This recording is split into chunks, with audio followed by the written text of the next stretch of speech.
is up, everybody? Blakey Western here. This is like my fourth take of an EDC video. My dumbass didn't realize I left my mic in my pocket. If you can't tell, I'm already off to a tangent, so this is going to be a little bit longer of an EDC video than what you were used to. Not to mention, I do have 3 firearms to cover that I keep in rotation, and kind of my philosophy behind why I carry those firearms. But we'll start with footwear. So one of my favorite shoes that I try to wear every single day because they have laces is my Altama Soft Assaulter shoes. Not because they look cool, but because they are really comfortable. I started wearing these to deadlift in the gym because they do have a pretty flat surface.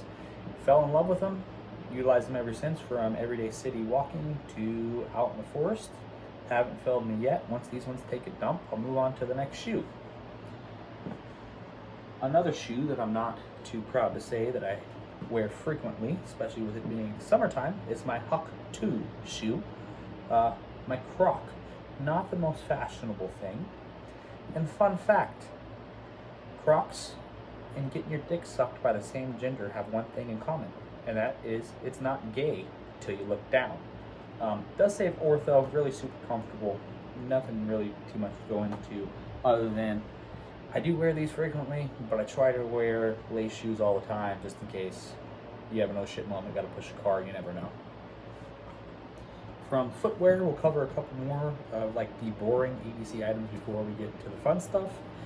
Everywhere I go, I carry this knockoff Hydro Flask. Slap some stickers on that bad boy. Does the job, does what I need it to, keeps me hydrated. From there, I rock headphones. Nothing super extravagant, not like they're Apple headphones or Bose or Sony or anything like that. There's some cheap Chinese knockoffs from probably Temu or AliExpress that get sold on Amazon for like 24 bucks. But I got kids, so they're either always destroying a headphone or losing one. Hence why I only have one headphone in my case. From there, I carry some of these gummy pillows, some of these Zimbabwe's. If you don't know about Zen, they're all over the globe. It's a thing. Not really a healthy habit, not promoting it. Sometimes we just need a little stress release. From there, I carry this Eclipse wallet. As you can see, I'm super rich with all these ones. It's made by Eclipse, which is a holster making company. I've rocked this wallet for about 2 years now. Great wallet, nothing to complain about. When this one dies, I'll buy another one. One of the things I really enjoy about this wallet is how sleek it is, and it doesn't fall out of a pocket. And if I am wearing more like swappable pockets, if that's the technical name or what you would call it, I've got this clip here, and I can just clip it inside the pocket. And that's something I find easy with Dickies pants or even like dress pants. Something's always falling out of those damn things. So big pro plus to them. Or I can also clip it into my belt loop if I'm in a sketchy neighborhood and I feel like I don't want to get robbed for my wallet. I'll be like, yo, I ain't got a wallet, I'll go away. From there, we will cover my keys. Obviously, we have a car key. I've got some Sabre pepper spray, which I will cover in my work EDC at some point because I can't carry most of what I have because I do live in a very liberal state and work for a very liberal company. Thankfully, it's not California. I've got a mini pry bar here. I've got a handcuff key. I've got a carabiner. I also have a seatbelt cutter and a glass breaker. Nothing too crazy when it comes to keys. I do try to keep some tools on there just in case I need something. From there, I do rock a Nex belt whenever I am wearing belt loops. Something special about this is I have the Warrior Poet buckle for a very generic Nex belt. Nothing super special about it. The one that this buckle came off was like an urban camo. Essentially, I destroyed the fuck out of that thing. I wore it for a year and some change, and just unholstering and reholstering the clips onto there eventually broke the bend to it, and it just became limp. And there was no Viagra to fix it, so here we are with the new Nex belt that I slapped this buckle onto. I wasn't originally going to use this buckle, but the buckle that came with this like $40 Nex belt on Amazon wasn't exactly my favorite, so I'll keep rocking this one until it dies off. As you can see, it has had its wear and tear. From there, I do rock this Olight, which hasn't blown on me yet. I hope it doesn't blow up on me. Baton 3 Pro. Love this thing. I've only been carrying it for a month and a half. The only thing that I found out when it comes to rocking this bad boy is I had a pass for parking that was magnetic, and the bottom of this so happens to be magnetic. So the strip got ruined, and when I went to pay for my parking pass, I kind of fucked up and had to talk to a teller. Nothing super major. It's just, future tints, don't be a dumbass. Don't keep things in your pocket that are magnetic when you got cards and other shit in there. My knife is very basic on what I carry, and this is my everyday carry knife. I will not switch it. I do live in a liberal state, like I said. Most of my knives are either switchblade, out the front, or assisted. All illegal for me to carry. So I just rock this Gerber Ranger in Ranger Green. I've had this knife for a few years now. I love it. If I need something a little bit more stringent, I keep some fixed blades in the car, like if I'm camping or whatnot. So not super big of a deal if I just need to cut up in a box, or if I do have to utilize it for other things, it'll get the job done. Next, I'll cover firearms. There are 3 firearms that I rotate through. They all have been basically safety checked. It's clear, it's a safe space. No one's feelings are gonna get hurt here. I'm gonna grab a drink of water real quick. Don't know why I verbalized that, but I did. So essentially, we will go from the firearm that I carry when it's expected to be like the most least permissive environment to the one that I carry when all hell's breaking loose, or theoretically it might be breaking loose because of higher threat level, and I'll kind of walk through my ideas and ideology behind each one. So the first firearm that I carry in the is, a DeSantis pocket holster. Is the Beretta 3032 Tomcat Ghostbuster Edition.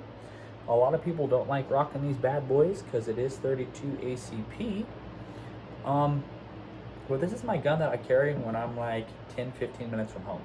If I'm running out to the grocery store real quick and I don't feel like getting dressed to get some milk or something for the kids, or maybe some medicine to pick up, or I just have a late night munchie, I'm gonna rock this bad boy. If I need more than this, I'm fucked, and I should have came better prepared. It just makes life super easy. This is my excuse to not have a gun on me, right? I'm pretty sure there's people watching this video that will be like, I have a gun on me 24/7. No, you don't. There's times where we all don't have a firearm on us and we're too lazy to carry one, and this is my excuse not to carry one. It's like diet soda for me. So if I'm just going for a quick run out, I'm not expecting anything crazy, slip it in a pocket, it's not noticeable. I carry FMJs with this bad boy. Well, there goes one. If I get one off, maybe my hands are too soft. Anyways, I carry FMJs in this bad boy, and the reason being is that the barrel is so short with hollow points, I'm not going to get the expansion I need, so might as well rock FMJs, and it'll give me that extra little bit of penetration, especially in wintertime if somebody's wearing winter clothes. Never hurts. This is the only firearm where I generally will carry 3 mags, just because they are so small and only 7 rounds. From there, I rock in this LAS concealment Rampart, the Walther PDP, I believe in 4-inch, with a Armaglow red dot suppressor height sights. It is a 15 rounder, and I usually carry a spare. I never really carry 2 spare mags with this. It's usually just 1. This is if I'm going a little bit further than that 15-minute drive, and maybe I'm expecting, I don't know, traffic to be heavier and people to be crazy. If I'm out with a wife and kids, generally I'll carry a larger capacity firearm just because I am a protector for my family. I am a first responder, so this will be with me. This is more so I'm riding solo, but there have been times where I will carry this and this. Not saying this gun has had reliability issues yet. People bitch about like a higher bore access and it being kind of snappy when it shoots. Haven't run into that, but all things mechanical do fail. So this is just something that I'll carry if I'm a little bit further away from home or I got the wife and kids with me. Last but not least, in this Bravo concealment is my Glock 17 Gen 5 with a TLR1 and night sights. I try not to do much to this bad boy. This is kind of like my shit hit the fan, a higher threat calculation environment, if that makes sense. Math isn't mathing, right? So to break it down, essentially, I've got my shopping gun. I got my more of like a routine route gun, higher commute. And then I have this. And what this is for is something that I can use real-time experience as I film this. The Paris Olympics are getting ready to happen, and ISIS has made a call basically for any like knockoff lone wolf to do a terrorist attack, whether it be with a knife, a gun, a car. They ask for hell to this rain. So during like higher events with a lot more people where I am permitted to carry this, I will carry this firearm to preserve life, much like any of these firearms. If I'm going on longer load trips, this will be in the car with me. It might not be on me, and I might be carrying this bad boy, and I might have this in the safe in the car. But just when I'm expecting a little bit more of a hairy situation, I'll carry this one. I hope you liked today's video. Stay tuned for more. If you want to see any reviews on any of this crap or have any questions, drop a comment down below. Give a follow. Maybe not the most greatest production. I don't have a casting couch, but similar quality when it comes to a script.